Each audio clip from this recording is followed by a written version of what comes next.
Examination structure of CFA USA level 1 and level 2, मैंने दोनों levels दिए और लेवल 1 तो 2-3 बार दिया। अब मैं आज आपको ये कहना चाहता हूँ कि एग्जामिनेशन स्ट्रक्चर में दोनों में क्या क्या डिफरेंस है और क्या क्या सेम पॉइंट्स हैं। कुछ स्टूडेंट्स ये बोलते हैं कि CFA USA लेवल 1 और लेवल 2 दोनों सेम है। कुछ ये कहते हैं कि लेवल 2 ज़्यादा डिफिकल्ट है एज कम्पेयर टू लेवल 1। मैं उन्हीं बातों पर थोड़ा सा सहमत हूँ, बट स्टिल टुडे आज के इस लेक्चर में मैं आपको एग्जामिनेशन स्ट्रक्चर की बात बताऊंगा। वैसे CFA USA लेवल 2 में भी 10 सब्जेक्ट्स हैं, लेवल 1 में भी सब्जेक्ट 10 है, आपको पता ही है।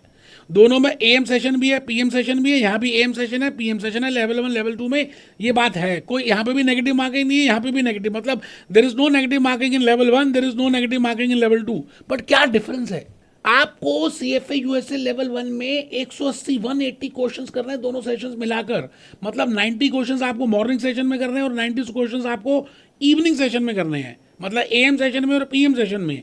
आपको 90 क्वेश्चंस का मतलब है एक क्वेश्चन को करने में 3 मिनट मिलेंगे और उसमें आपको 3 ऑप्शंस दिए होंगे और उन 3 ऑप्शंस में से एक ऑप्शन आपको चेक करनी है, बताना कि कौन सी ठीक है कौन सी गलत है। ठीक है, मतलब 5 सब्जेक्ट्स मॉर्निंग में पूछे जाएंगे, 5 सब्जेक्ट्स के इवनिंग में पूछे जाएंगे।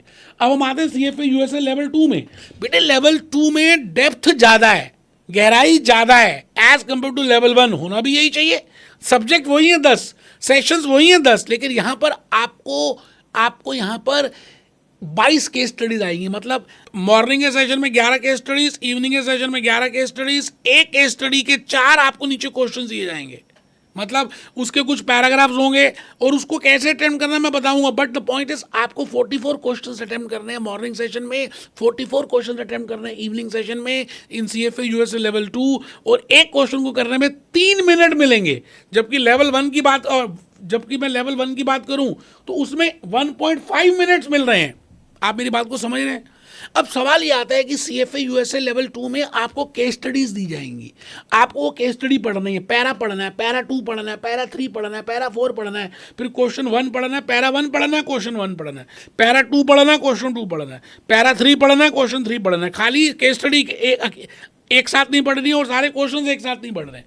मतलब आपको रिलेशनशिप करना है तो आप जल्दी से आंसर दे पाएंगे और रिलेट कर पाएंगे, क्योंकि इनमें आपको 44 क्वेश्चन अटेम्प्ट करने हैं। थोड़ी सी गहरी बात है, थोड़े डीपनेस है।